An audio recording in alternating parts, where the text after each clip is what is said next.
Bienvenue sur DMG TV, les histoires mystiques. Tu es nouveau sur la page, n'oublie pas de t'abonner, de laisser un commentaire, de liker et de partager. Tu veux raconter une histoire? Il y a un numéro à l'écran sur le plus 237 655 81 90 17. Envoie ton histoire et on va jouer ici sur YouTube. Mais je donne la force et merci pour la force que vous donnez aussi en partageant, en likant, en commentant. C'est important. Ce qu'on fait, c'est pour sensibiliser. Donc, n'oubliez jamais de laisser un like. Hein? Installez-vous, on va commencer avec la première histoire. Bonjour, bonsoir à DMG et à toute la team. Voilà, je reviens encore vers vous. C'est Karine, je vis au Gabon. Alors, je reviens vers vous pour une petite histoire. Laquelle? Je vais aller tout droit. À l'époque, j'étais au lycée. Quand j'étais au lycée, des années 90, hein, voilà. Et en classe de terminale, j'étais en terminale, donc au lycée Léon Bas, pour les Gabonais qui écoutent et pour ceux qui connaissent, même si ils ne sont pas Gabonais, mais s'ils ont vécu au Gabon. Donc j'étais au lycée Mba dans les années, en fait, j'étais en terminale dans les années euh, 92, voilà, 91, 92. Et c'est comme ça que, donc, j'étais en classe de terminale D et voilà, j'avais des condisciples. Et peu de temps après, quand on s'est séparés, je suis d'abord allée même aller à l'intérieur, je suis allée à Francille parce que comme j'avais raté le bac, je suis allée refaire à l'intérieur, je l'ai eu, je suis revenue. Bref, en fait, on s'est perdu de vue avec les condisciples de l'époque. Et, euh, et quelques années après, j'ai appris que l'un de mes condisciples avait perdu la tête. Et pourtant, c'était un enfant qui était brillant, qu'il était devenu fou. Voilà. Mais il se trouve qu'à chaque fois, lorsque ce dernier me voyait, en fait, quand il voyait ses condisciples, il se souvenait de nous, de nos noms et tout. Et par moments, il avait comme euh, une prise de conscience, quoi, voilà. On est là, on parle, quand il te voit dans la rue, t'écris Karine et tout, on parle.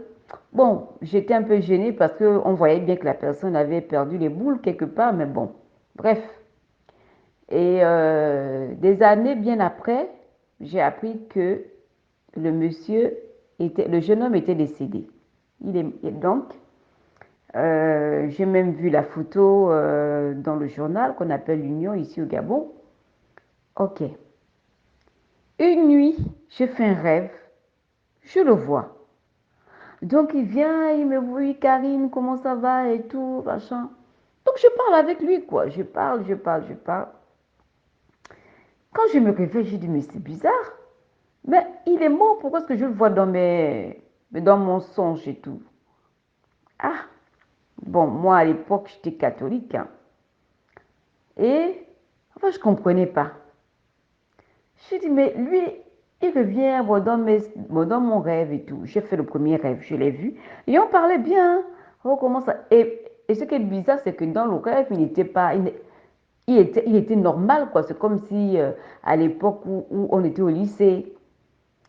Donc, la deuxième fois, je fais le songe, je le vois la deuxième fois. On est là, on parle, comment ça va et tout, machin, tout, tout, tout. Ah, dans le songe aussi, moi, je ne dis pas que, mais tu es mort, non? Tu fais quoi là? Mais bon, bref, je parle avec lui tranquillement, naturellement, et tout. On parle de tout et de rien. Quand je me réveille, je dis, mais pourquoi il revient dans mes rêves? Mais il est mort. Il est mort. Et vous voyez, c'est pour ça qu'on demande de lire la parole de Dieu. Ce n'est pas une affaire d'être catholique ou d'être de réveil ou d'être non. Lorsqu'on est chrétien, prenez la peine de lire la parole. Je vous assure que tout est dans la parole. Tout est dans la parole. Donc, je suis tombée sur le verset qui disait qu'il n'y a pas de lien entre les vivants et les morts. Vous voyez? Il n'y a pas de lien entre les vivants et les morts. Et je me suis posé la question, mais Mais s'il n'y a pas de lien entre les vivants et les morts, pourquoi est-ce que je rêve de ce condisciple qui est décédé? Je suis déjà à 200 sur lui. Voilà. Comme je savais qu'il n'y a pas de lien entre les vivants et les morts. Le troisième rêve. Ah, là même, c'était même la totale parce que je me trouvais, dans le son, je me trouvais dans, dans une église en fait. Et, et le jeune homme, il est venu, mais lui se trouvait à l'extérieur. Voilà comment il s'est mis à parler et tout ça. J'ai dit, mais toi, tu es mort. Qu'est-ce que tu fais dans mes rêves? La parole de Dieu dit, il n'y a pas de lien entre les vivants et les morts. Tu n'as pas le droit, parce que je vous assure qu'au départ, il était content, comme d'habitude, il venait par là, quand je commençais à parler pour dire, la parole de Dieu dit, il n'y a pas de lien entre les vivants et les morts. Tu n'as pas à venir dans mes rêves. Tu n'as pas, je vous assure, là, il s'est mis à s'énerver. Il s'est mis à s'énerver, il s'est énervé. C'est-à-dire, il me menaçait quoi. J'ai dit, la parole de Dieu dit, il n'y a pas de lien entre les vivants et les morts. Je t'interdis de venir dans mes rêves. Je t'interdis de venir dans mes rêves. Il n'y a pas de lien entre moi et toi. Il n'y a pas de lien entre les vivants et les morts. Il n'y a pas de lien.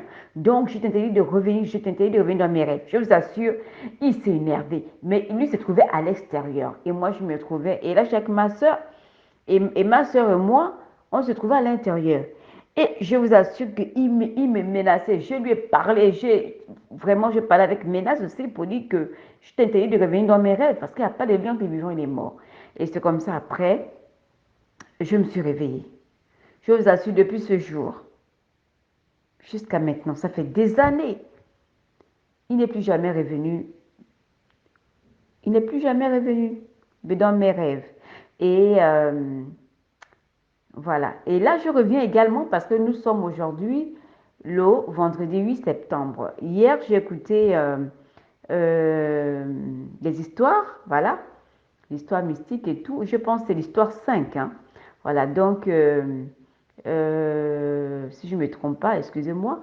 Mais en fait, non, l'histoire 5 c'est par rapport au frère qui est moitié togolais, moitié burkinabé. Voilà. Donc, il parlait du village de sa mère où il y avait des histoires mystiques là, voilà, au niveau du Togo. Et lorsque euh, et lorsqu'il parlait de son oncle, de un de ses oncles pasteurs, vous voyez qu'il s'est fait avoir. Moi, je me suis dit, parce que j'ai béni Dieu, parce que je ne savais pas ce que veut dire DMG, mais DMG, c'est Dieu me guide. J'ai écouté la fois dernière. Vraiment, je bénis le frère. Vraiment, c'est le Seigneur qui l'a mis ça à cœur. Voilà, donc je reviens sur ce que j'ai écouté, parce que, vous voyez, quand on appartient au Seigneur, on appartient au Seigneur. C'est vrai qu'on sera persécuté, c'est vrai que on peut être, comment dirais-je, comme je disais, persécuté, mais on ne peut pas être atteint. Alors, comment est-ce qu'un homme de Dieu, un pasteur, s'il se fait avoir, en fait, moi, ce que j'ai reçu, c'est qu'il y avait une ouverture. C'est-à-dire que dans sa vie, il y a quelque chose qui a fait en sorte que l'ennemi puisse avoir accès. Parce que lorsque nous sommes en Christ, on est en Christ. Lorsque nous sommes en Christ, on est en Christ. C'est vrai qu'on sera persécuté, qu'on sera, mais l'ennemi ne pourra jamais nous atteindre. Jamais nous atteindre. Parce que nous sommes protégés par l'Esprit de Dieu, par le feu de Dieu, par le sang de Jésus. Et moi, je conseille à tout un chacun de vraiment prier, quoi. Voilà. Quand vous priez, demandez toujours le secours de Dieu. Et ne manquez pas de toujours invoquer le sang de Jésus. Parce que le sang de Jésus, c'est par ce sang que nous sommes invisibles. Et nos vies aussi, c'est vrai que les péchés, on pêche, mais il y a péché et péché. Il y a péché et péché. Parce que lorsque c'est un péché, en fait, ça dit qu'on vit une vie de péché, parce que, comment dirais-je, mener une vie de péché et commettre un péché, c'est différent. Parce que, par exemple, tout de suite, tu peux commettre un péché. Tu peux, par exemple, mentir. Tu vois? Et vous voyez autant pour moi. Mais tu demandes pardon. et à condition de ne plus reprendre. Mais si c'est quelque chose qui est là en permanence, c'est cela l'accès. Parce que tu es un chrétien, mais tu passes le temps, par exemple, à mentir. Et tu ne fais pas un effort pour sortir de là. Mais le mensonge, c'est l'ouverture. Donc, lorsque le sorcier veut t'atteindre, mais la porte ouverte, c'est le mensonge. C'est la porte ouverte, c'est le mensonge. C'est pour ça que l'ennemi a toujours accès à nos vies. Parce qu'on ne ferme pas la porte. On ne fait pas, par exemple, la porte du mensonge, la porte de ci, de ça. Voilà. Donc, c'est pour ça que je disais que ce n'est pas possible. Une personne qui appartient à Dieu ne veut pas se faire avoir mais par l'ennemi, sauf s'il y a la porte ouverte. Sauf. Voilà. Et je parle aussi de l'histoire je ne sais pas si c'est l'histoire 6 parce que il y a aussi une sœur qui a fait, bon, qui a parlé aussi par rapport à ce qu'elle avait commis quand elle était enfant et que pour échapper en fait à son sort, elle allait parler à son frère sur la tombe. Moi, je reviens sur ça. C'est pour ça que je reviens pour dire il n'y a pas de lien entre les vivants et les morts. C'est vrai qu'il y a des choses qui peuvent avoir lieu. On a l'impression que c'est vraiment en notre faveur. Mais lorsque la personne est décédée, elle est vraiment partie. Ce qui se passe, c'est que ce n'est plus la personne à qui on a affaire. Ça ne peut plus être cette personne. Parce que l'âme est déjà partie. Et l'esprit aussi a un temps sur terre. Et après, ça part. Mais si ce n'est pas la personne, si ce n'est pas l'esprit, parce que l'âme est déjà partie, donc la personne est morte, l'âme est partie, c'est terminé. Soit c'est dans le repos, soit c'est dans le séjour de mort. Ça, c'est l'âme. Mais le corps humain, nous sommes tripartites. Il y a le corps, il y a l'âme et il y a l'esprit. Donc le corps, c'est clair, il a été enterré. L'âme, c'est parti soit dans le repos, soit dans le séjour de mort. Maintenant, c'est l'esprit. Mais l'esprit aussi a un temps sur la terre. En tout cas, l'esprit de ceux qui appartiennent à Christ a un temps. Maintenant, les autres esprits de ceux qui n'appartiennent pas à Christ, ça, c'est maintenant autre chose. Oui, ces esprits sont sur la terre. Ces esprits sont, parce que ce sont les esprits qui, au départ, errent et dans un deuxième temps, est récupéré par l'armée du diable. Mais moi, je reviens, c'est pour dire, ne prenons pas l'habitude de parler aux morts. Parce que, en fait, lorsqu'on part dans un cimetière, que ce soit une tombe familiale, que ce soit un cimetière, je vous assure, ce sont les esprits de mort. Là, on s'adresse aux esprits de mort. Et lorsqu'on s'adresse aux esprits de mort, mais là, on ouvre une porte à l'ennemi dans nos vies. Donc, c'est pour dire, sauf si on n'est pas chrétien, là, c'est autre chose. Mais si on est chrétien, le Seigneur dit, il n'y a pas de lien entre les vivants et les morts. Donc, on ne peut pas aller consulter les morts. On ne peut pas aller consulter parce que là, c'est l'esprit de mort. Ce n'est même pas l'esprit de la personne qui est partie, c'est autre chose. C'est autre chose. Donc, c'était juste pour dire, attention, ne mélangeons pas les choses.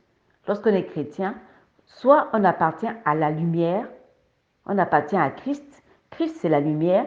Et la parole de Dieu nous interdit d'avoir recours aux morts. Soit on n'appartient pas à Christ, ça c'est autre chose.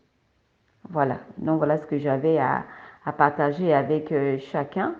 Et que le Seigneur vous bénisse et que la parole de Dieu vous éclaire davantage. Alors voilà ce que j'avais à partager avec vous. Donc likez, partagez et commentez. Au revoir. Voilà. Merci beaucoup pour l'histoire. Maintenant, on passe à la deuxième histoire. Bonjour et bonjour la communauté DMG. Merci à tous ceux qui like, partagent et merci aussi à tous ceux-là et celles qui racontent leur histoire. Je reviens encore pour une autre histoire. Une histoire qui est intitulée N'acceptez pas ces histoires n'importe comment, c'est-à-dire nous les femmes qui acceptons que les hommes nous lèche le sexe, voilà. Donc, moi, c'est des choses récentes, hein. Donc, l'histoire, c'est quoi? L'histoire, c'est que, en ce moment où je bricole, j'ai eu les avances d'un monsieur parce que j'ai une quincaillerie tout près de moi, ici à Libreville. Donc, bon, voilà, le monsieur me fait les avances, j'accepte, il avait garé sa grosse bagnole. Je lui dis, bon, et moi, je bosse là. Il est venu plusieurs fois et tout ça là. Mais choses étranges, le monsieur maintenant me montre, oh, j'ai mon puissant ami, ma personne à moi, regarde, il est là. Quand je regarde le monsieur, je dis, dans le cœur, quoi.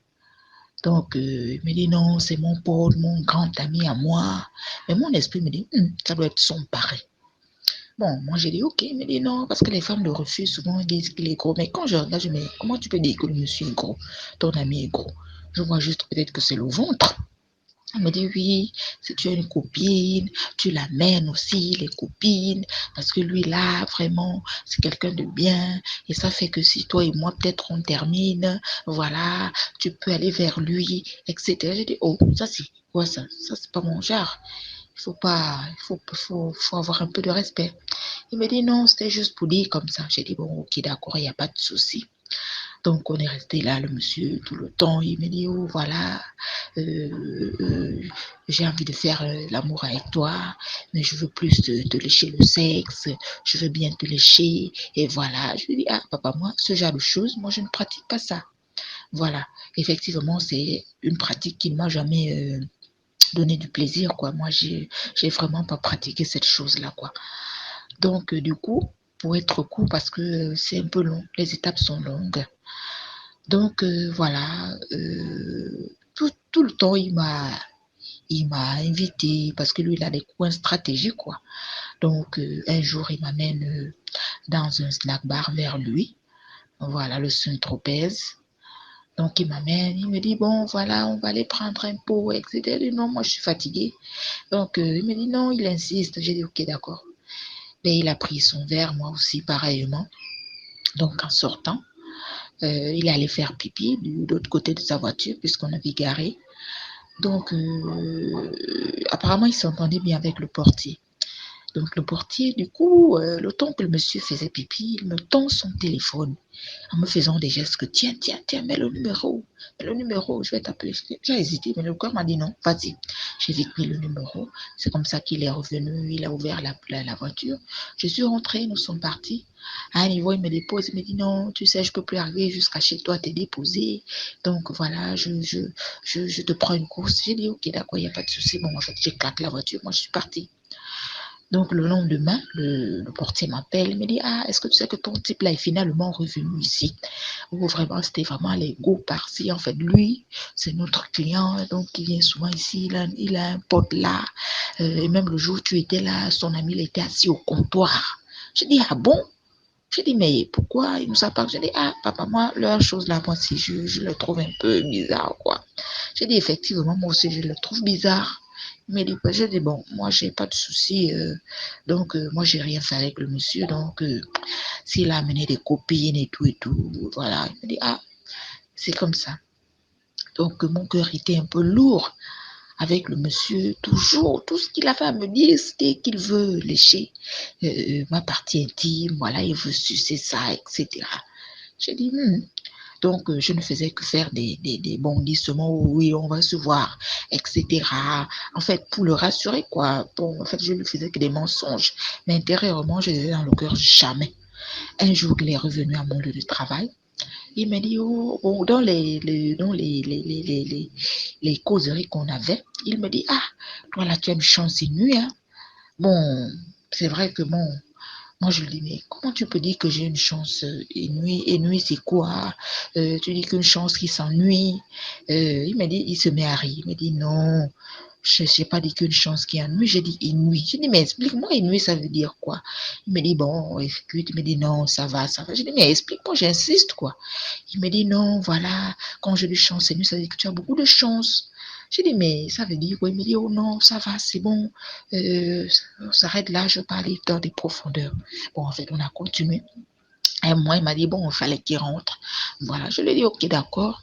C'est comme ça qu'il m'a lancé une parole, je ne me rappelle plus. Je le retiens maintenant. Je dis non, toi là, tu as trop de choses. Hein. Il me dit, mais oui, hein, toi tu es dominatrice, tu as une force, tu as une forte force. Voilà, je dis, ah, mais une forte force. Il me dit, oui, parce que vous là, vous avez des choses et que vous-même, vous ne connaissez pas. Je dis, ah bon. Je dis, mais toi, depuis, tu as des paroles bizarres. Essaye un peu de m'expliquer. Il me dit, non, non, j'ai même déjà trop parlé. J'ai insisté, il a dit non, il est parti.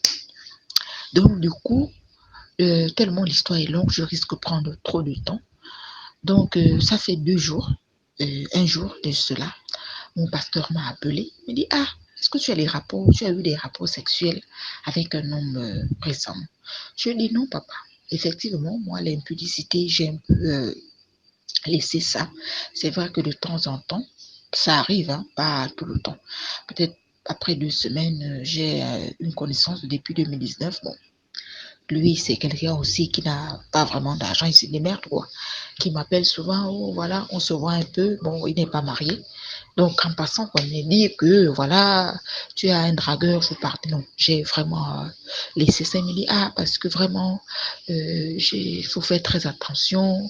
Il y a des hommes là qui tournent autour, là, qui veulent t'épuiser, qui veulent, en fait, terminer, quoi, de racler tes choses et voilà, et te laisser comme ça. C'est là où je lui dis, effectivement, j'ai 2 monsieur. Comme j'ai dit, je ne peux pas être long parce qu'il y a un autre aussi, voilà, que bon, peut-être prochainement, je vais revenir sur lui aussi parce que lui aussi, il est venu, il a insisté sur les rapports sexuels. Donc, c'est pour dire que l'odeur en ce moment est vraiment compliqué, surtout ces histoires-là qui sont arrivées, que les hommes maintenant, l'histoire de toujours vouloir aller sucer le sexe de la femme là, c'est un peu compliqué. Moi, je vois que c'est une pratique très, très dangereuse. C'est parce que je ne peux pas raconter toute l'histoire parce qu'elle est un peu longue. Donc, moi, je dis déjà aux filles de ne pas vraiment accepter cette pratique. Cette pratique est dangereuse. C'est vrai que peut-être il y a des gens, des couples, oui, c'est pour le plaisir, mais vraiment de nos jours, la plupart des cas, je ne pense pas que ça soit une très bonne pratique, quoi. Donc, merci encore. Je reviendrai peut-être prochainement avec une autre histoire. Pardon, merci, likez, partagez. Au revoir. Merci beaucoup pour l'histoire. Maintenant, on va passer à la troisième histoire.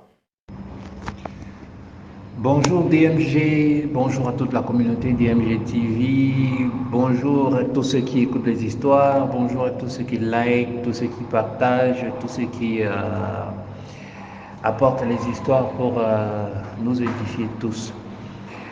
Je suis sorti dans la première et ma deuxième histoire sur ta plateforme DG pour parler des choses qui se passaient dans les établissements secondaires. Je crois logique que je resterai sur ce principe pour achever toutes les histoires que j'ai à propos des élèves, des choses qui se passent dans les établissements scolaires.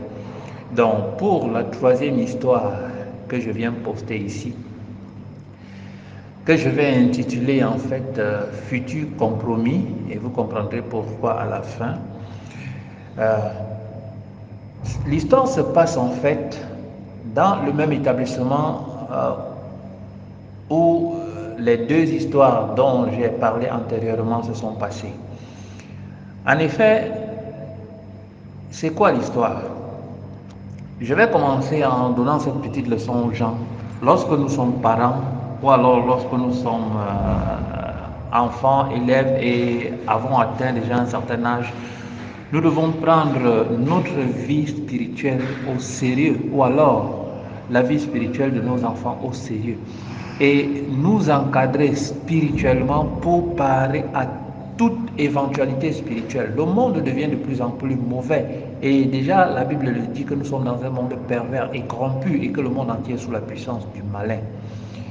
Alors, nous faisons face à des gens qui ne sont pas toujours des personnes bonnes, qui ont le ventre doublé, comme on dit un peu à l'ouest du Cameroun, ou alors qui ont un troisième œil ouvert et qui ont cette capacité-là de détourner les destins des enfants, de ravir peut-être, comme on dit, l'étoile des collègues et utiliser ça à leur propre compte. Donc, prenons déjà sur nous de développer une spiritualité très forte et de pouvoir nous protéger personnellement et de protéger nos enfants lorsqu'ils sont encore incapables de le faire personnellement, de les instruire déjà pour que lorsqu'ils grandissent, qu'ils sachent que le monde est ainsi fait et que le mal ne va pas tout de suite comme ça être mis dans les poubelles de la cité. Donc, l'histoire se passe dans cet établissement, comme je disais un instant plus tôt, ayant été enseignant, puisque c'est en tant qu'enseignant que les deux histoires que j'ai racontées précédemment se sont déroulées. Alors, les deux histoires, j'ai dit, se passaient dans les classes de terminale D et de terminale A. Maintenant, l'histoire que je vais raconter, c'est une histoire qui s'est passée en première D. Alors, un matin, j'ai cours avec les élèves entre 9h30 et 11h30. Alors, j'entre dans la classe. Nous étions pratiquement à la fin d'année et une des leçons que je devais donner portait sur les religions dans le monde. Alors, c'était un cours d'anglais, bien entendu. Le cours parlait des religions.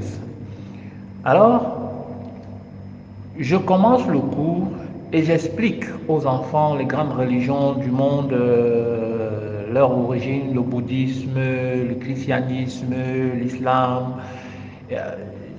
Je leur explique et puis je leur dis que tout cela touche une partie spirituelle. Les religions ont un côté matériel qui est le folklore qui se passe généralement le dimanche, le vendredi ou le mercredi, je ne sais pas moi, la synagogue, l'église, la mosquée, le tralala de tous les jours. On va à l'église, on revient, on essaye de prier. Bon, c'est ça le côté extérieur. Maintenant, il y a un côté intérieur qui touche au domaine des esprits. Parce que lorsqu'on parle déjà d'église et autres, il y a un côté spirituel qui touche à un monde invisible et dont tout le monde n'a pas la possibilité d'avoir accès si on ne vous initie et vous montre un peu l'intériorité de l'affaire.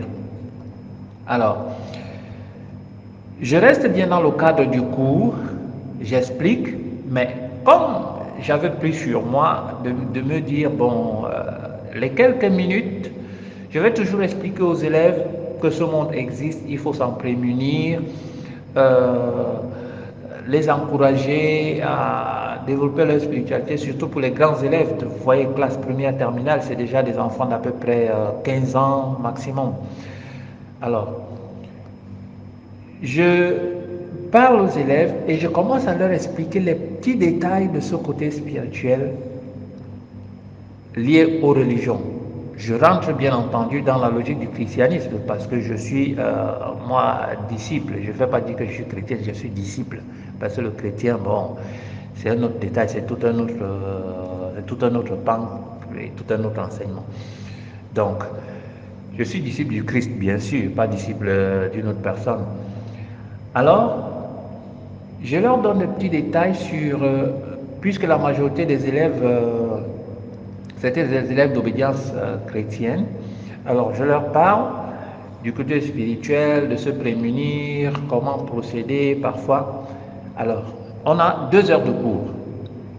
J'ai pratiquement fini le cours, on est à pratiquement 5 minutes de la fin du cours. Je signe le cahier de texte. Pendant que je suis en train de le remplir, les élèves sont en train de boucler l'activité de fin de cours, donc un exercice que j'ai donné. Alors, rapidement, je corrige l'exercice et la sonnerie s'en va. C'est la fin du cours. Alors, pendant que je suis en train de sortir, il y a 4 élèves qui me suivent et me disent, monsieur, ce que vous venez de dire en classe, on a été touché personnellement et nous croyons qu'on a de petits problèmes spirituels à quelque niveau que ce soit. Alors je leur dis, laissez-moi d'avoir un peu le temps de me remettre, je vais m'asseoir à la salle de prof et vous venez me retrouver à la salle de prof puisqu'on autorisait les élèves de première et terminale d'entrer dans la salle de prof s'ils avaient un quelconque problème pour rencontrer un certain professeur. Alors, je suis assis, les 4, c'était les filles bien entendu, les 4 demoiselles s'amènent. il y a une qui est en tête de file et c'est elle qui prend la parole pour dire monsieur, mes 3 camarades viennent de me parler des choses et puis je leur ai dit que ça touche au problème spirituel et puis on est venu vous voir pour la situation. Alors, je leur demande tout de suite, vous êtes chrétienne? Elles disent oui. Je leur demande si elles ont le petit Nouveau Testament bleu que j'ai distribué dans les écoles en sortant moi sans publicité bien entendu.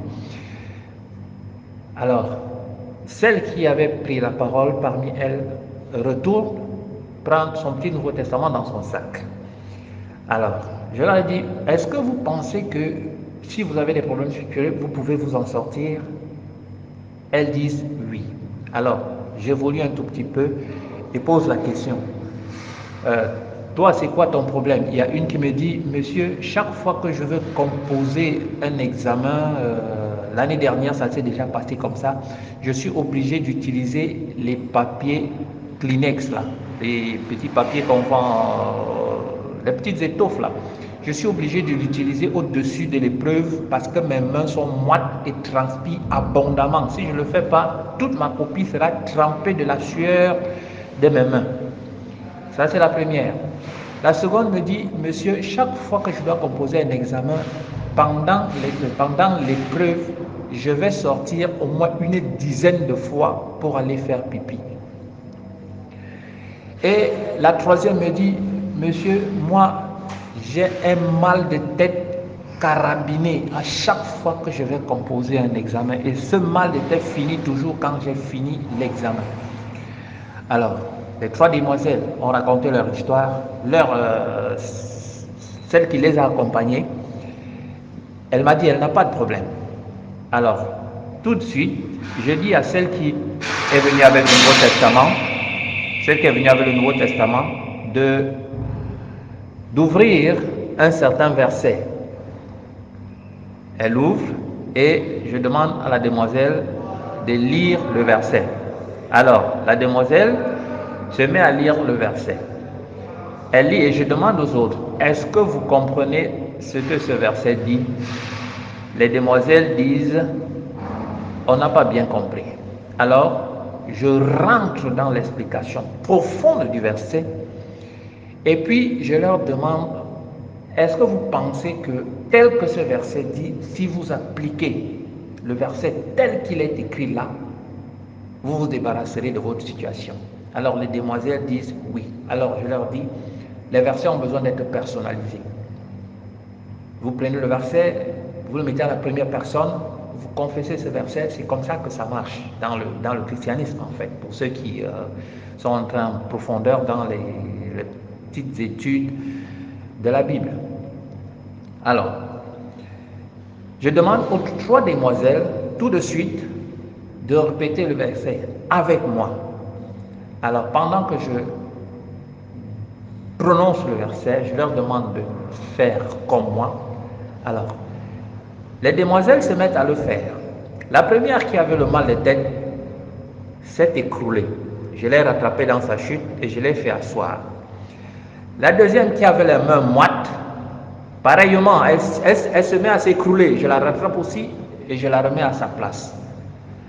Et l'autre, pareillement, veut s'écrouler, mais elle titube et se remet sur ses 2 pieds, me tourne le dos et va et repart en classe en vitesse. Alors, c'est bien étonnant. Il y a la camarade qui avait amené le Nouveau Testament qui suit celle en classe et celle en classe se met à lui dire, mon corps brûle, j'ai soif, mon corps brûle, c'est comme s'il y a le feu dans mon corps brûle. Alors DMG, voilà ce qui se passe pour ces 3 filles. Il a fallu encore que je les suive personnellement les quelques autres jours pour que enfin la fin d'année puisse nous séparer.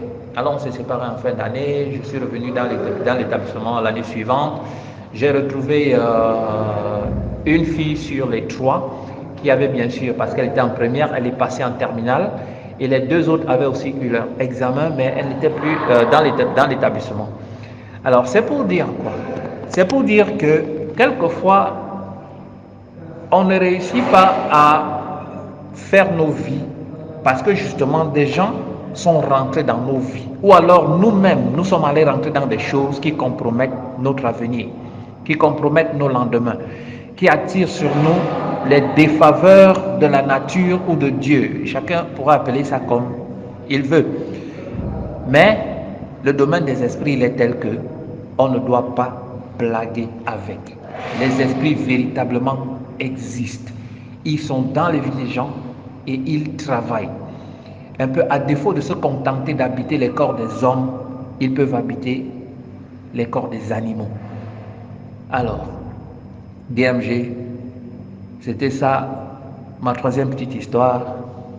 Je reviendrai avec une autre. Likons, partageons et surtout, soyons vigilants. Le dehors, il est mauvais. Le monde, il est entre les mains de quelqu'un qui n'aime pas l'humain. Alors, bonjour, bonsoir à tout le monde et que nous soyons conscientisés sur l'environnement spirituel autour de nous. Bonsoir à tous. Merci beaucoup pour l'histoire. Maintenant, on passe à la quatrième histoire.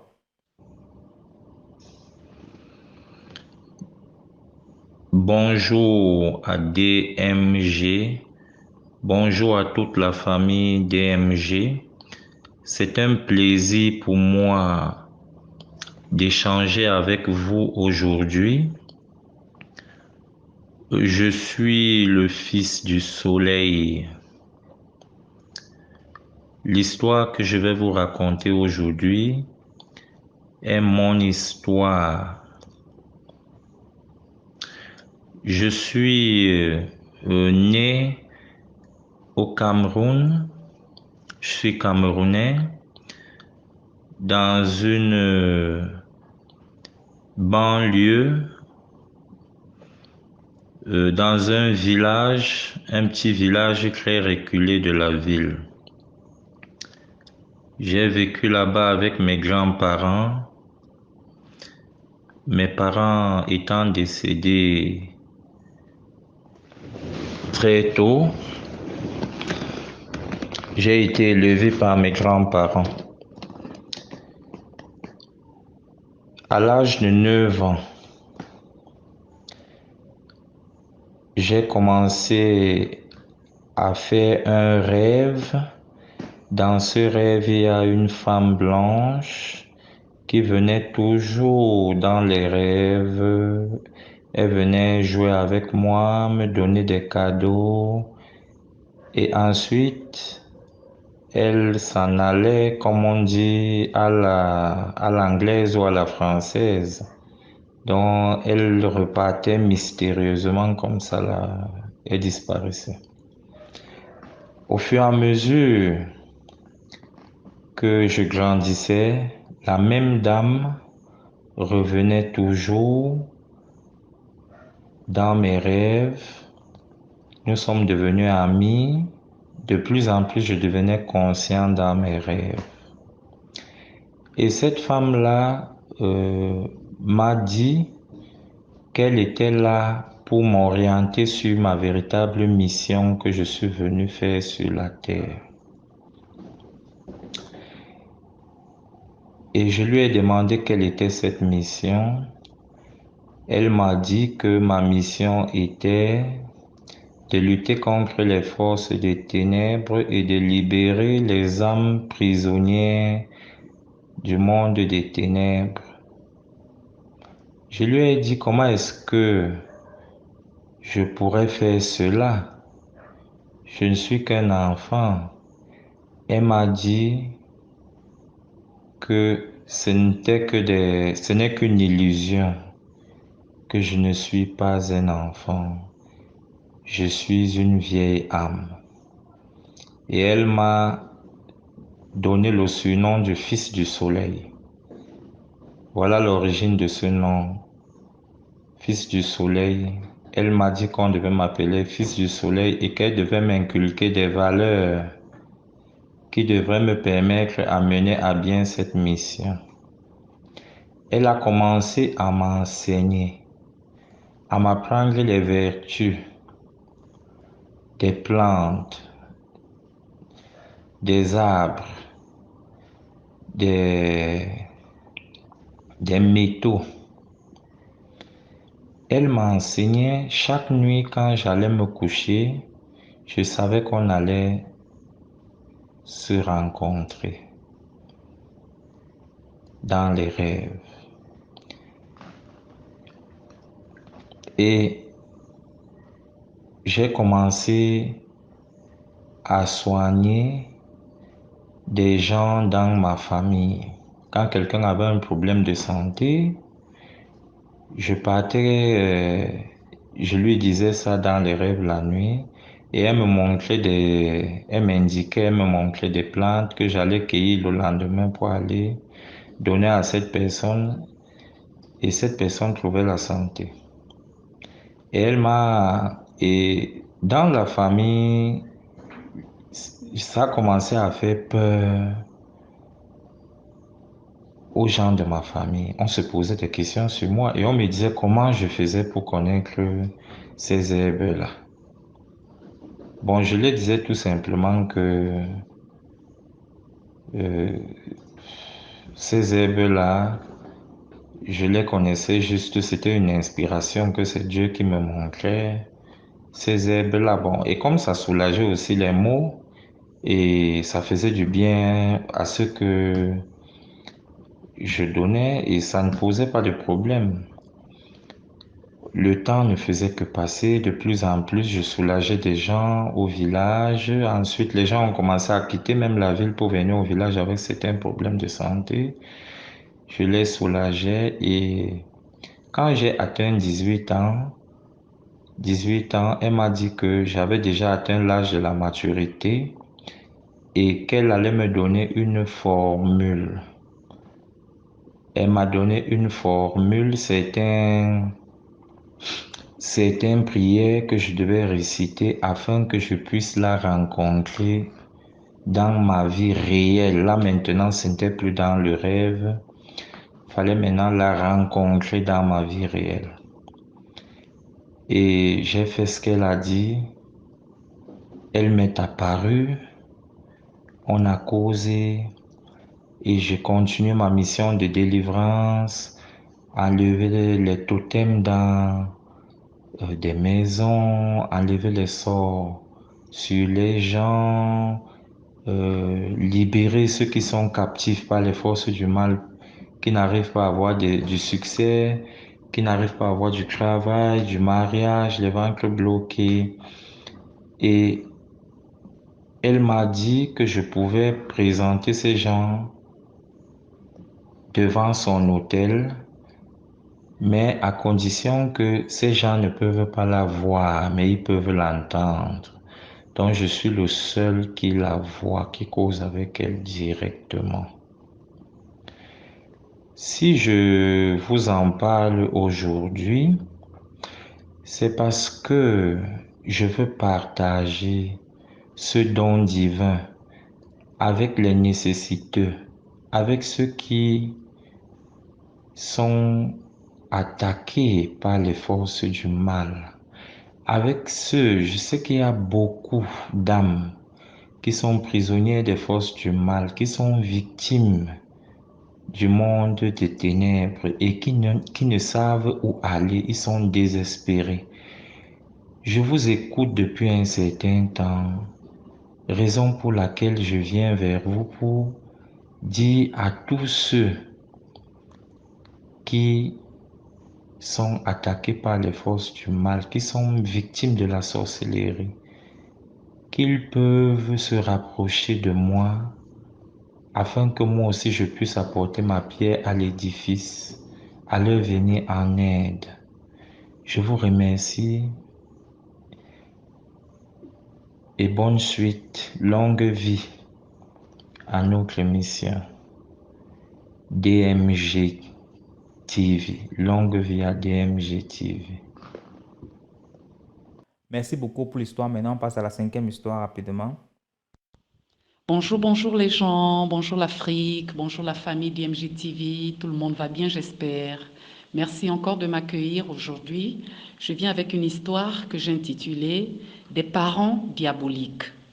Donc c'est l'histoire d'un couple du 3e âge qui avait la soixantaine révolue. Donc, ils avaient 5 enfants. Le premier était mort dès qu'il avait acheté sa voiture. Donc, c'est du genre, c'était un fonctionnaire, il a fait ses économies. Après, il a acheté sa voiture, toute neuve. Donc, entre-temps, là, il allait à auto-école et tout, pour suivre les cours de conduite. Et c'est comme ça, il avait organisé chez ses parents là un petit repas, voilà, pour célébrer un peu, pour arroser, comme on dit, la voiture, sa nouvelle voiture. Donc, il a invité là les amis, les connaissances, d'autres membres de la famille chez ses parents là. Et c'est comme ça, après la fête, il est rentré chez lui, il s'est endormi et il ne s'était plus réveillé. Ça, c'est le premier.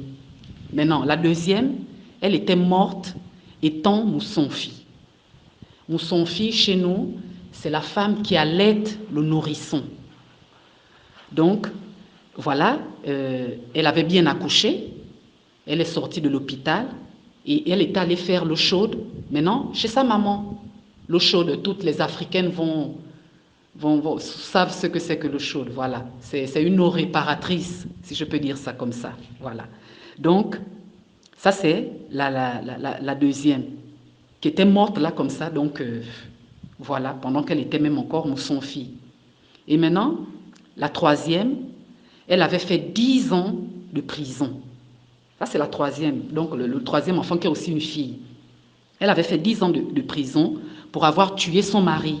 Donc elle vivait avec son mari et au cours d'une bagarre, voilà, par accident, involontairement, elle avait tué son mari. Voilà, donc celle-là, elle avait fait 10 ans de prison, la troisième là. Maintenant, le quatrième, qui était un garçon, jusqu'à présent, il est homosexuel. Donc il avait rencontré même son blanc à la capitale, qui l'a emmené dans les États-Unis là-bas. Voilà, ils se sont mariés là-bas. Voilà, donc c'est celui-là que les parents avaient quand même fait, que bon, voilà, toi va au moins, tu vas nous travailler l'argent là-bas pour nous envoyer pour notre retraite. Au moins, on ne reste pas comme ça. En même temps, on fait la sorcellerie, mais en même temps, on mange quand même. Ça, c'est le quatrième. Maintenant, la dernière, qui est de la même génération que moi, était devenue folle. Jusqu'à présent, elle est toujours folle. Après son accouchement. Donc, elle avait bien accouché. La folie l'attaquait depuis dans la maternité, à la maternité là-bas, dans les salles là-bas. La folie l'avait attaquée comme ça, pas une petite folie. Hein. Directement, c'était comment elle se déshabillait, elle criait, elle jetait les trucs comme ça dans la salle, elle perturbait le personnel, les autres patients, c'était vraiment fort. Donc, ils étaient obligés maintenant de l'attacher là, l'emmener maintenant dans un hôpital psychiatrique. Mais nos hôpitaux psychiatriques en Afrique, on sait.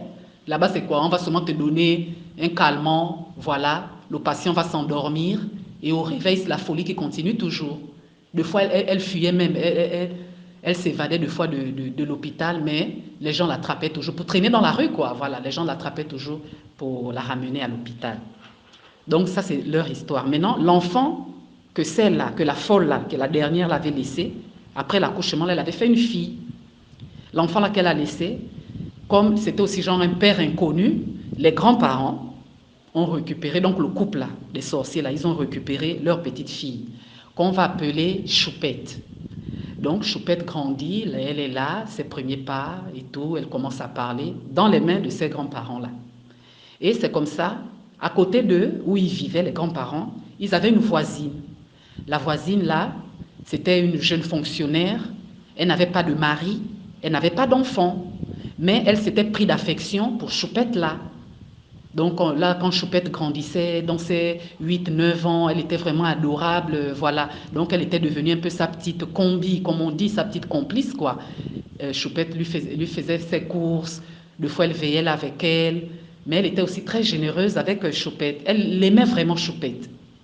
Donc c'est comme ça, même une rentrée scolaire, comme Choupette était en primaire, elle était allée voir ses grands-parents, genre que non, bon, l'année là, je vais m'occuper des fournitures scolaires de Choupette, voilà. Donc je vais un peu vous aider dans ce sens-là et tout. C'est comme ça, la vie est là, ça suit son cours. Les grands-parents sont là, ils se disent, attends, celle-là veut venir faire quoi là? Donc nous, on a livré notre descendance, que c'est ça leur destinée. C'est dans ça qu'on trouve notre bonheur. notre joie de vivre. Elle veut venir montrer qu'elle est gentille. Attends, elle nous connaît même. Donc elle n'accouche pas son enfant, c'est pour s'accaparer d'une autre. Ok, elle va se oise celle-là. La vie est là, ça suit son cours. Maintenant, un jour, elle est là, la dame là, la jeune fonctionnaire. Elle était rentrée de son travail et c'est comme ça qu'elle appelle. Choupette, Choupette, tu peux venir et tout. Voilà, j'aimerais que tu ailles par exemple chez le boutiquier m'acheter ça.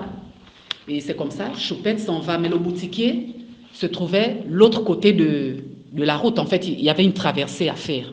Donc il fallait traverser la route. Et Choupette, elle était âgée environ de 9 ans comme ça.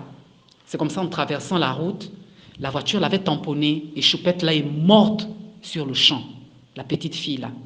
Voilà le problème de la jeune fonctionnaire là, comment ça commence. C'était grave. Tous les grands-parents là sur elle. C'est toi qui as tué notre petite fille. C'est toi qui as tué notre petite fille. Donc toute ta mascarade là, que tu faisais les gentils, tu l'appelais, donc c'était parce que tu avais déjà ton plan bien huilé, celui de nous l'enlever. En tout cas, ça ne va pas se passer comme ça, on ne va pas te laisser. Donc c'est comme ça qu'ils avaient porté plainte et tout, genre on l'a emmené à la justice là-bas. Maintenant, entre-temps, la petite Choupette était déjà enterrée, mais elle revenait toujours en rêve pour perturber ses grands-parents-là, que libérer la pauvre femme. Pourquoi vous lui faites ça? Vous savez très bien que c'est vous qui m'avez envoyé ici. Maintenant, pourquoi vous l'accusez alors qu'elle a toujours été bonne avec moi et tout? Libérer la pauvre femme. Elle perturbait toujours ses grands-parents. Pendant ce temps, la femme était déjà même à la grande prison centrale. Elle avait fait au total 1 mois. C'est comme ça qu'un bon jour, on l'avait seulement libérée comme ça à la barre. Donc, on l'avait pas encore jugée. Maintenant, le jour de son jugement, les grands-parents aussi étaient là, non? Pour venir témoigner, pour venir parler comment ça s'était passé. C'est comme ça. Et elle avait déjà fait en tout 1 mois de détention. Maintenant, arrivée à la barre, c'est comme ça là que la petite, là encore, a paru dans la salle. Mais c'est les grands-parents seulement qui pouvaient la voir. Donc, ils étaient là, ils s'agrippaient maintenant tous les deux. Oh, elle est là, c'est comment, qu'est-ce qu'elle nous veut? Oh, chassez-la, mon Dieu, elle est là, Choupette est là. Donc, on les prenait un peu pour... bon, mais ceux qui comprenaient déjà avaient compris. Pour les autres, c'était un couple de vieux fous et tout. Mais c'est à la barre, tenez-vous bien, que c'est à la barre là qu'ils avaient avoué tout. Parce que Choupette là disait que si vous ne parlez pas ce que je vais vous faire, vous n'allez même pas arriver chez vous. Vous allez venir me retrouver où je suis. Donc c'est là maintenant que vous devez dire tout. C'est à la barre qu'ils avaient tout avoué. Pas chez un ganga, pas chez un marabout, pas chez un pasteur. À la barre, la loi des hommes. qui pour certains ne sont pas dans les choses traditionnelles ou des choses de sorcellerie. Et comme à la loi, on ne juge pas ce genre de cas-là, donc ils les ont seulement genre menacés, quoi. Que bon, là où vous partez là, si on entend encore qu'un de vos petits-fils ou de votre enfant est mort, on viendra vous chercher. C'est comme ça qu'ils avaient libéré maintenant la jeune fonctionnaire là, qui avait maintenant déménagé, qui est allée refaire sa vie. C'est comme ça le couple là, ils étaient revenus chez eux. Mais avec la honte qu'on les avait déjà découvert, qu'eux-mêmes, ils s'étaient déjà fait découvrir en avouant. Qu'est-ce qu'ils ont fait? Ils sont allés, ils avaient un campement dans une commune donc, où la femme faisait ses plantations. En été, elle allait le plus souvent faire les plantations, voilà, pendant la semence et jusqu'à la récolte. Donc, elle surveillait ces produits-là et tout, avant d'amener ça à la vente. Donc, ils vont maintenant se cacher dans leur campement loin, où ils vivaient seulement à 2 là-bas, genre dans la brousse. Donc, c'est comme ça, la vie suit son cours. Maintenant, ils finissent comment? Le couple en question, par les crimes rituels. Donc, on les avait zigouillés les deux. C'était ça leur tragique fin, quoi. Le corps de l'homme n'avait même pas été retrouvé. Lui, certainement, on l'avait enlevé et allé peut-être le zigouiller ailleurs. Mais la femme, on avait retrouvé ses restes. Donc, les restes, les parties, comme on dit, les pièces détachées, ils avaient tout en bas emporté. Et c'est le corps de l'homme qu'on n'avait pas retrouvé. Voilà. Donc, c'est un peu ça l'histoire des parents diaboliques que je tenais à partager avec vous aujourd'hui. Et la moralité ici, c'est l'amour. L'amour, c'est la plus grande richesse. C'est l'amour qui nous réunit ici afin de dénoncer son contraire. Et l'enfant, c'est une bénédiction divine. Si Dieu ne t'a pas donné l'enfant, ça ne veut pas dire que tu n'es pas bien. Ça ne doit pas non plus t'empêcher d'aimer l'enfant de l'autre. Il y a des femmes qui accouchent des ratés. Nous sommes déjà réceptrices. Nous mettons au monde. Mais qu'est-ce qu'on met au monde? Le mal et le bien. C'est ça qui fait le monde. Comme me disait une grand-mère en langue que bot bouboué, bot boubi. Ce qui veut dire que accoucher, c'est bien, accoucher, c'est mal. Si Dieu t'a donné le bon, dis merci. S'il t'a donné le mauvais, même la stérile ne va pas t'envier. Voilà. Et même toi-même, tu vas envier la stérile. Donc, il n'y a que Dieu lui-même qui connaît le pourquoi du comment. Nous, notre rôle, c'est de pratiquer l'amour, nous aimer les uns les autres, sans hypocrisie, sans chichi, dans la simplicité. Voilà, merci encore pour l'écoute. Merci, gros big up à toi, DMJ TV. Gros bisous à la Miss Bakayoko, à la princesse d'Istanbul. Je vous aime, merci pour vos cœurs. À très très bientôt pour une autre histoire. Bisous. Merci. Commentez, likez, partagez. Maintenant, on passe à la 6e histoire. Bonjour DMG. J'espère que toi et ton équipe vous portez bien. Je salue la communauté et je remercie tout le monde pour les histoires qu'ils postent parce que ça nous aide beaucoup. Toi également, je sais que tu es un envoyé de Dieu parce qu'il y a des gens qui sont envoyés dans des missions spéciales pour pouvoir aider les autres. Ce que tu fais a vraiment évite beaucoup de choses à nos frères et sœurs. Donc, merci beaucoup. Ceci étant, je rentre dans le vif de mon histoire. Je suis ivoirien. Et la scène que je vais expliquer date de 1993. J'étais à Abidjan et j'avais fait mon entrée en 6e. Enfin, le CEP, l'entrée en 6e. Et pour des raisons qui sont un peu spéciales, que je ne peux pas évoquer ici, je devais aller au collège à Dimbokro, qui était ma ville natale. Et c'était aussi bien parce que c'était en cette période-là où il y avait les loubards et les gangsters se développaient dans la région, dans la localité d'Abidjan, et c'était un peu risqué pour les enfants. Donc mon papa, c'était un salut. Non seulement ça, mon grand-père m'aimait beaucoup. Donc, il ne pouvait pas avoir de problème. C'est ainsi que je suis allé fréquenter le lycée moderne de Dimbokro. Pour aller à l'école, je me réveille chaque matin à 5 heures. Je me lave, je m'habille à 5h30, je suis prêt et je vais à l'école. De l'endroit où j'habitais à l'école, je marche et ça prend au moins 1h30 pour arriver à l'école. Bon, comme je n'étais pas le seul, on avait les amis, tous les élèves marchaient pour aller au lycée. Donc, on ne sentait pas vraiment la distance. Et c'est ce qui se passait en fait. Donc, ce matin-là, je m'étais réveillé à 5 heures du matin. Donc, quand je rentre dans la grande maison, au salon de la grande maison, je retrouve mon grand-père arrêté devant le miroir. Il était en train de s'écarquiller les yeux, il regarde sa figure, il se touche le cou, il touche son cou, il touche le derrière, devant. Donc, ça m'a semblé bizarre. Je connais mon grand-père, je connais les habitudes de mon grand-père. Mon grand-père ne fait pas ce genre de choses. Donc, ça m'a semblé bizarre. Bon, je l'ai salué, il n'a pas répondu. Donc, je suis rentré à la douche, je me suis lavé. Quand je ressortais encore, je voyais mon grand-père arrêté devant le miroir en train de faire les mêmes choses. Je voulais demander à mon grand-père, mais papa, ça va? Vous voyez, bon, poser des questions comme ça, mais vous savez, quand tu es un petit garçon et que tu es toujours dans les problèmes, tu fais le n'importe quoi et toujours tu as les problèmes. Donc quand c'est comme ça, même, tu penses même que poser ce genre de questions-là même, tu vas même réveiller d'autres choses encore. En plus, j'avais peur de mon grand-père. Mon grand-père était quelqu'un de très strict, quelqu'un de très respecté, un monsieur qui était très actif. Depuis sa retraite, il ne s'est jamais assis et il était quelqu'un de très solide, quelqu'un de très bien portant. Donc, quand j'ai vu cette scène, bon, j'ai fini, je me suis habillé et je suis allé à l'école. Mais en cours de route, j'avais toujours cette idée de mon grand-père arrêté devant le miroir en train de s'écarquiller les yeux, en train de se regarder. Ça me semblait bizarre. Donc, j'ai passé mon temps à penser, à réfléchir. Qu'est-ce que mon grand-père faisait devant le miroir? Qu'est-ce qu'il avait? Donc, je suis allé à l'école, même en classe, pendant les cours. Cette idée-là venait toujours me déranger. Donc, bon, à midi, je suis rentré à la maison.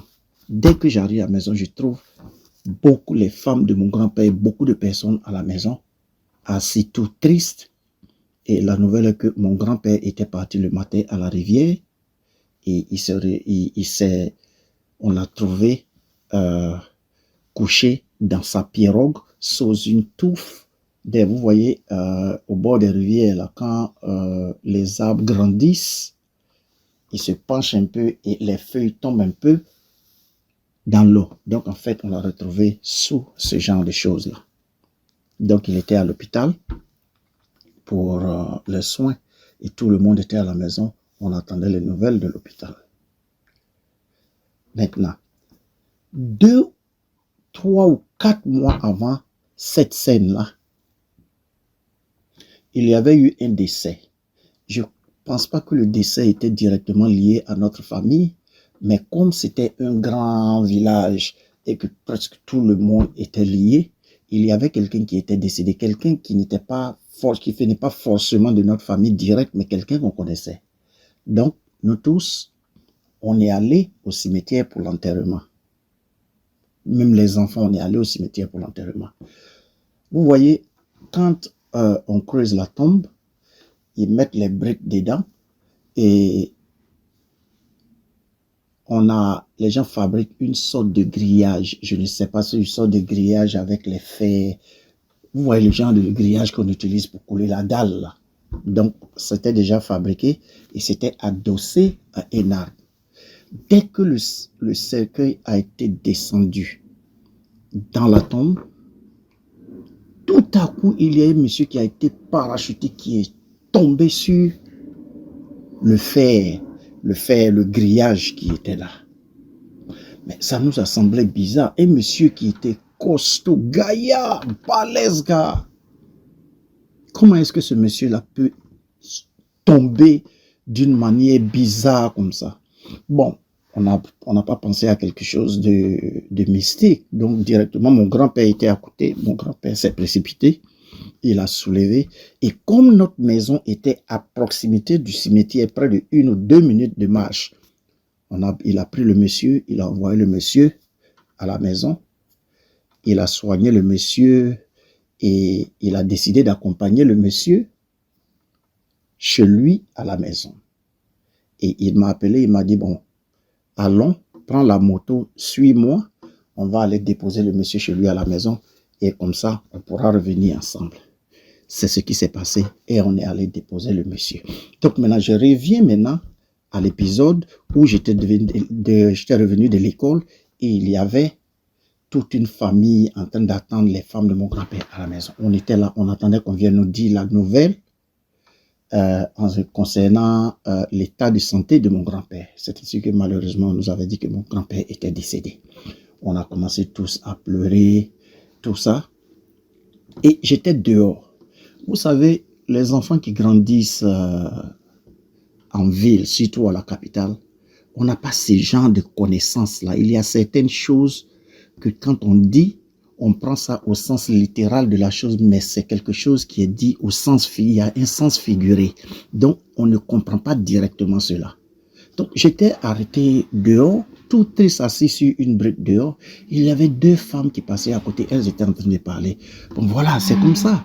Quand les gens attrapent leur viande et que tu t'en vas pour enlever ou voler leur viande, voilà ce qui se passe. Donc, j'ai commencé à me demander, mais attends, mon grand-père a volé quoi? Mon grand-père a volé viande, mais le gars lui-même, il a ses nasses dans la rivière. Chaque matin, il prend sa pagaie, il va, il récupère les poissons qui sont dans les nasses, il les envoie à la maison. Ou bien, les femmes là, elles sont en train de dire quoi? Que mon grand-père est allé en brousse là-bas, voler le gibier que le piège de quelqu'un a attrapé.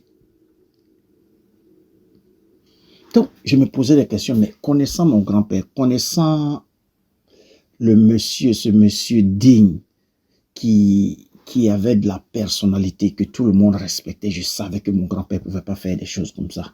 Mais bon, comme les femmes ont dit ça, donc j'étais là, j'ai pensé à ça. Mais maintenant, les nouvelles ont commencé à circuler. Les gens ont commencé à parler. Les gens ont commencé à parler. Et finalement, j'ai commencé à comprendre que, en fait, ce dont les femmes étaient en train de parler, ça n'avait rien à voir avec un gibier qui avait été volé dans un piège, mais en fait, la scène qui s'était passée au cimetière, quand on était parti à l'enterrement, le monsieur qui a été propulsé sur le grillage qui était tombé, en fait, dans le mystique, c'est comme si les gens là avaient attrapé leur viande. Et mon grand-père soulevait le bonhomme, envoyait le bonhomme à la maison, le soignait et accompagnait le monsieur chez lui à la maison. C'était comme si mon grand-père, ils avaient attrapé leur viande et mon grand-père était allé le détacher. Donc, ce groupe de personnes-là n'était pas content. Voilà pourquoi ils ont plutôt attaqué mon grand-père, fini avec mon grand-père. Donc, voilà. Vraiment, c'est vraiment dommage.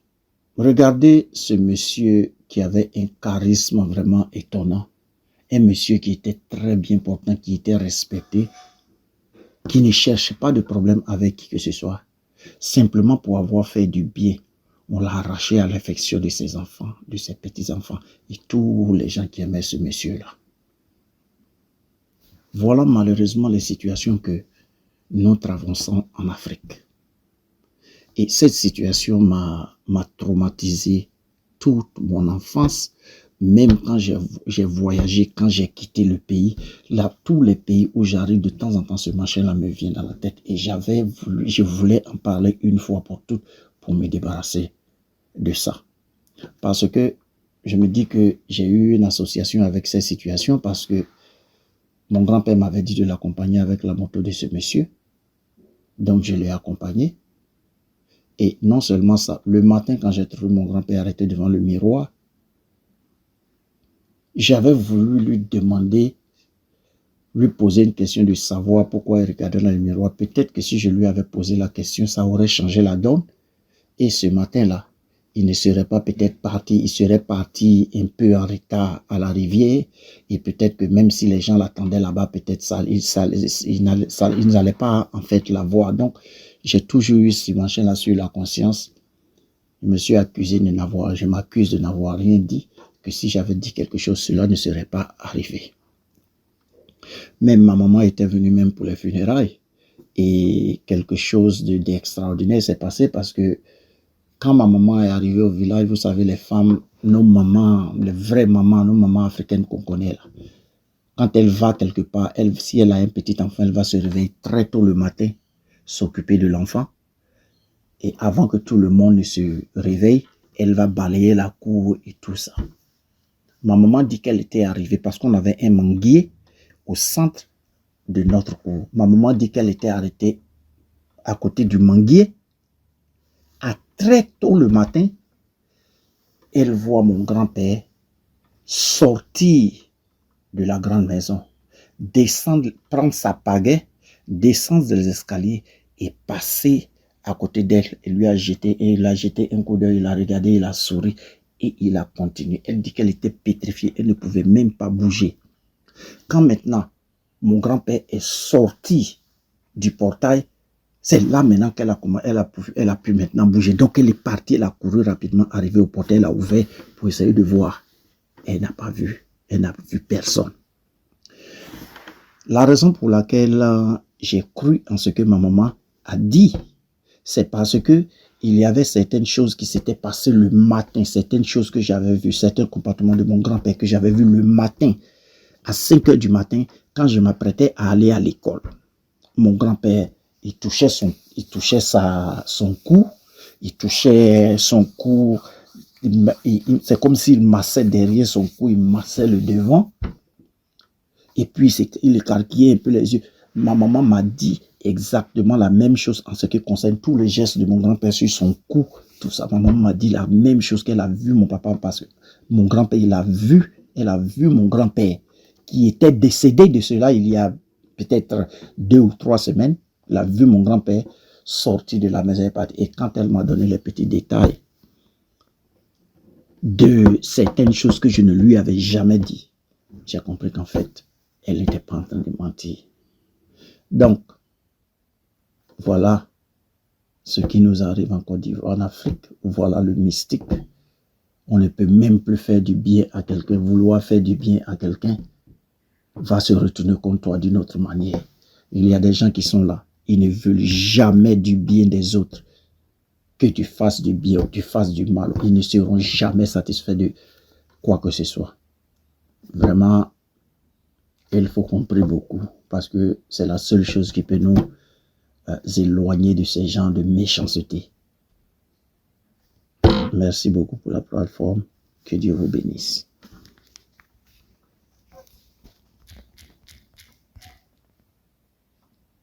Voilà, c'est tout pour aujourd'hui. J'espère que vous avez apprécié le programme. Donc, on se prend demain 12h00. Surtout ceux qui n'ont pas encore liké, allez liker la vidéo, laissez un commentaire, même hors du live chat là.